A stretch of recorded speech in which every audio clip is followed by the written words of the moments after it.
transformational, and you can see it that over the next 12 months, this is something that's going to be more broad-based. Going to touch the lives of so many people that it is there now, as you were mentioning, Anand. So if you could just pick up that one thing that you say over the next 12 months, all of us in the audience can really see it happening in each of your sectors. That'd be nice. One of the toughest questions. And traditionally, I've never been good at this number one thing, three things, five things. I've never been good at that, but I'll still take a stab. In the okay, we are already seeing it, so I can say this with confidence. I guess one of the things that we are going to see more in India, in India setting itself, in the healthcare space, is access. The ability of people to get access to healthcare more seamlessly and in more effective manner. So clearly, capacity, as you know, COVID has pushed the hospital systems to increase their capacities in different ways. And that has opened up other channels as well. For example, step-down facilities which are able to take a portion of the hospital load away from hospitals so that hospitals continue to focus on critical cases. Those are already becoming real and will become real. Remote clinics, and that's a great idea that you are able to take, or mobile clinics, also you're taking clinics down to large swaths of population who really need it, and actually bringing care closer to where the patients really need is also a reality. So a remote, and many of us during the COVID pandemic went through that. Our consults at that point with the doctors were predominantly remote, and that even in the morning, Mr. Sharma was very nicely explaining to us to become a seamless reality. So access, if I just take one aspect of healthcare, which is the ability to get to quality healthcare in time, I think that is going to be one place where we are going to see a lot of action. You wanted others as well, Namita?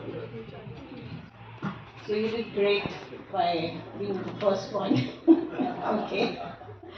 Okay, so what I'll say is I don't think this will happen in the next 12 months, but I do see this trend coming. And I already spoke on it. So whatever we use, whatever we produce, we don't know what all has gone into it, what all it has put into the earth or into the air. We have never been concerned about it because we never felt that our earth could actually get impacted. It was like, keep throwing things into it, it's got huge capacity to absorb, and this is how it will continue.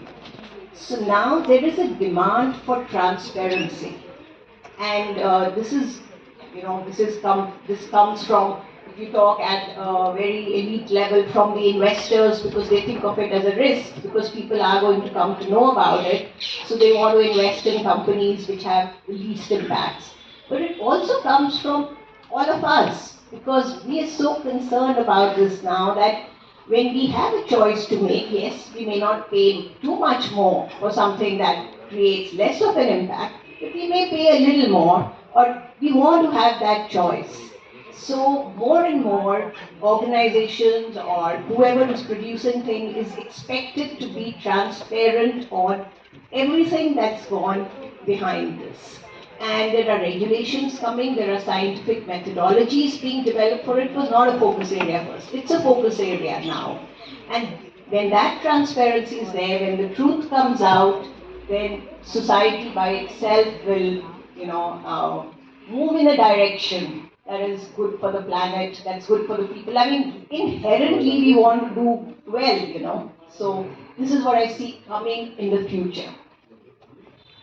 And on this part, I will go into the sector. So, take example banking. If you look at banking, what's going to happen in the next 12 months or so is, and if you have already seen it as well, is hyper personalization.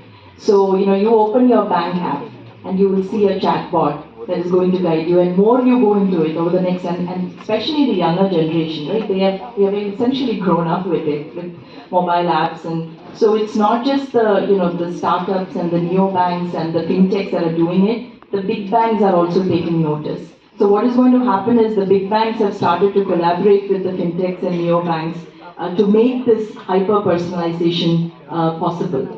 Because when you, and the other thing about us, all of us, is, we are very impatient. So what we need, even 2 minutes is too long for us, right? So the waiting time is 2 minutes, that's too long. So